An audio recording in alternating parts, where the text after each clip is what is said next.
Welcome to the Carriker Chronicles, the People Show. Checking the pulse of Husker Nation, brought to you by DPS Concrete Construction. Ladies and gentlemen, I'm going to dive right into it because we got a loaded show today. Don't we always? Let's light this candle real quick right off the top. Hit that subscribe button if you're excited.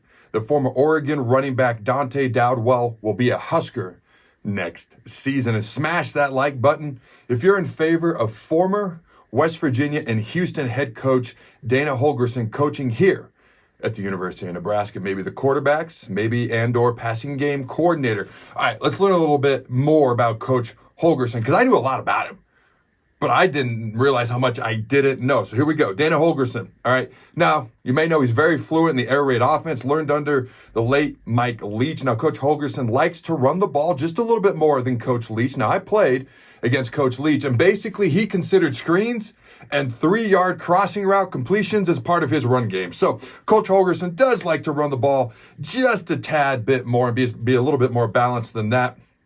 But let's be honest, Mike Leach was one of one, and I mean that in the best way possible. All right, now Coach Holgorsen also worked as an assistant under Hal Mumm, Kevin Sumlin, and Mike Gundy. He was a Texas Tech co-offensive coordinator 2005, 2006, and the offensive coordinator in 2007.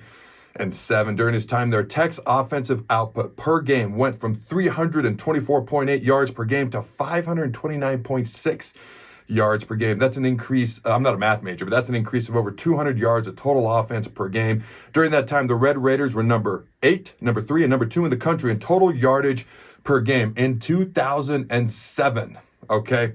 Tech was number 1 in the country in passing offense, 470 yards per game, and number 7 in the country in scoring offense at 41 points per game. Now, at Houston, his first tenure, 2 years, he was there with the Cougars, offensive coordinator. They had 563 yards of total offense per game. They averaged 434 pass yards per game and 42 points per game, and number 3 in total offense in 2008, and number 1 in the country in total offense in 2009. Now, it should be mentioned, he's coached quarterbacks, several of them, that have had NFL careers. Geno Smith, now he led West Virginia, to multiple bowl games during his time with the Mountaineers. He broke numerous passing records, winning multiple awards, then was drafted in the second round, by the New York Jets, and just finished his 11th season in the NFL. Let's be honest, I don't know if many people thought he would make it that long. Maybe he was a system guy in college, so to speak. Nope. Not only that, but just finished his second consecutive season starting for the Seattle Seahawks. I actually remember the night that he was drafted. There was a lot of hoopla there, It was there was a bunch of guys there. He wasn't going to go to the draft, talking about Smith, and then he showed up to the draft, and then he wasn't drafted in the first round. He maybe did not handle that the best on national television. In fact, that's a tough situation. All right, I've never been in that. I can only imagine. E.J. Manuel, the former Florida State quarterback, was the only quarterback drafted in the first round that year. Geno wasn't going to come back night 2 for round 2, but then he did, and then he was drafted, and then he's had great success since then. Now, Case Keenum at Houston, another Holgorsen disciple, so to speak, was a Heisman finalist, led the nation in total offense, 403 yards per game his sophomore year, and 416 yards per game his junior year. And then we'll go on to become a college football's all-time leading passer in yards gained and touchdowns. Now, Keenum is still active in the NFL. Again, system quarterback? No, it doesn't seem so. He's still active in the NFL, easy for me to say, just finished his 12th season. Now, it should be mentioned, former Texas Tech and Arizona head coach Cliff Kingsbury was mentored by Holgorsen as well. Now, Oklahoma State, Holgorsen's time there. Before he arrived at the Cowboys, they were 61st in the country in total offense. In his first season in Stillwater, Oklahoma State led the nation in total offense, 538 yards per game, and they were number 2 in passing offense, 355 yards per game, and number 3 in scoring offense, 45 points per game. Now, he had players at Oklahoma State. A lot of guys won a bunch of awards there at multiple positions, not just quarterbacks. He had a finalist for the Manning Award for the top quarterback in the country, and Brandon Weeden, who was also a first-round pick. And a random side note, he's the oldest first-round pick in NFL history at the age of 28. He was also the first Oklahoma State quarterback to ever finish with first-team all-conference honors. Now running back Kendall Hunter was a finalist for the Doak Walker Award, the nation's top running back. And Justin Blackmon won the Biletnikoff Award in 2010 as the top wide receiver in the entire country. Now, Holgorsen's second He was actually Holgorsen's second Blitnikoff Award winner. If you go back to Texas Tech, Michael Crabtree led the nation in catches per game and receiving yards per game, and he won the Blitnikoff Award twice. Crabtree was also the 10th overall pick by the 49ers, and Justin Blackman, going back to him, was the 5th overall pick in the NFL draft by the Jacksonville Jaguars. Blackman was also a 2-time All-American as well. Holgorsen has coached several award winners, as I mentioned, NFL players, and high-round draft picks. Now, obviously, this wasn't all him. There were other coaches involved as well, okay? But the man just understands offense, and specifically the passing offense. All right, now real quick. DPS Concrete Construction is a phenomenal partner, a phenomenal company. Check them out at dpsconstruction.net if you want quality work done, if you're looking for a quality employer. Jason Armstrong, the owner, okay? He is a man of high integrity, does a great work. I love being partnered with him and his company. Check them out at dpsconstruction.net. Now, Holgorsen was named West Virginia's offensive coordinator in 2010. A little bit of drama here, so to speak. I'm going to report everything. Not just the wonderful stuff, it's going to be everything. It's going to be, the facts. The facts don't care about your feelings. All right, the AD at West Virginia announced Holgorsen will be the head coach. When he hired him as the offensive coordinator in 2010, he basically announced that he'd be the head coach in 2012 because he didn't think the current head coach at that time at West Virginia could lead them to a national title. This obviously strained the relationship between the two coaches from day one. All right, it was even reported that the Mountaineers head coach at the time asked a couple of reporters, to dig up some negative info on Holgorsen.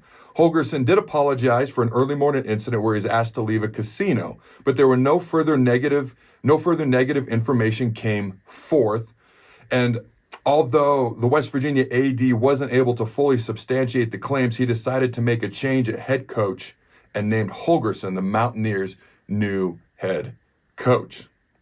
All right, in his first season, they want to share the Big East Conference Championship. It's always weird when I talk about conferences that don't exist anymore. I will miss the Pac-12, but that's a show for another day. All right, now, they want to share the Big East Conference Championship in his first season. They demolished Clemson. I remember watching this game and just being stunned at what I was watching. They demolished Clemson 70-33 in a record-setting game in the 2012 Orange Bowl. Now, fast forward, 2019, Coach Holgorsen was announced as Houston's head coach. He received a contract extension in 2022 that went through 2027. He was fired and let go on November 26th of 2023 following a losing season in the Cougars' first season in the Big 12 Conference. Now, Coach Holgorsen is currently in discussions with Nebraska for a coaching role right now. Okay, he doesn't really have to coach this year, if he doesn't want to. That being said, the Huskers, they currently don't really have, an opening, a job opening for an assistant coach at this point in time, but I'm pretty sure they can figure it out if they want to. Now, does he come in as potentially an analyst? All right, pretty much most of the reports I'm seeing they're talking about a coaching role. Now, does he come in as the offensive coordinator? Possibility, one end of the spectrum to the other. Analyst, coordinator, All right, now Rhule has flat out said he wants to keep Marcus Satterfield as the offensive coordinator. He doesn't want to start over on offense, changing the verbiage and everything else. So he has stated that, in previous press conference. Now, here's what I'd love to see, personally, with all the information that we have to this point. I'd love to see Holgorsen coaching quarterbacks and being the passing game coordinator. Now, Matt Rhule, he could potentially move Marcus Satterfield to coach the tight ends, which is where Coach Rhule has said he planned on Satterfield coaching initially anyways. All right, Nebraska doesn't need really a lot of help in the run game, I don't think. That's kind of Rhule's strength. They had success running the ball last year without much of a threat of a passing game to begin with. But they definitely need help coaching quarterbacks and in the pass game. And I've talked about this previously, but just a quick reminder. Nebraska had 31 turnovers last year, was tied some for dead last in the country. Now, Rhule even said, again, referencing another one of his press conference statements, most of the turnovers came from the quarterback position. Plus the Huskers, where it finished 126 in the country in pass offense, only ahead of Iowa. And check this out. Iowa, just for reference, we know they're not good on offense. They didn't score a single point against a ranked opponent this year. And they played 2 more games after Black Friday than Nebraska did, yet they scored the same amount of points after Black Friday as the Huskers. 0. Okay, and obviously they fired their offensive coordinator, Brian Ferentz, even though in my opinion, the head coach, Kirk Ferentz, he flat out tried to play daddy ball, but it could only go so far. All right, now, and that happened about a month before the season ended. Obviously, he finished coaching out the rest of the year. All right. The other teams that we finished in front of were the 3 service academies, Navy, Army, Air Force, when it comes to passing offense in the country. And due to the physical limitations of some of the players of these service academies, which I have 100% respect for, they don't even really try to pass the ball. Okay, there's a reason they all run that same offense. Very few other teams do. Now, they run it successfully, but there's a reason they kind of have to run it, so to speak. Okay, again, with all due respect. Now, we need an upgrade in production from our quarterbacks. All 3 of them struggled last year. It wasn't just 1 or 2, it was all 3. Okay, and in our passing game, that's pretty obvious. Holgorsen could very possibly be the guy that helps with that. Okay, now, Nebraska had a pretty successful recruiting weekend, in my opinion, as well. Those are my thoughts on Holgorsen. Okay, as far as the recruiting weekend, this past weekend, they hosted, I believe, 5 players throughout the week and weekend from the transfer portal, all guys who could help contribute in one way or another if they come to the Big Red. Okay, they got highly sought after former Oregon running back Dante Dowdell to commit to Nebraska this past weekend. Our running back room is absolutely stacked. Emmett Johnson, Quentin Knives, Ramir Johnson, Gabe Irvin, and now Dante Dowdell. 3 of those guys were freshmen last year.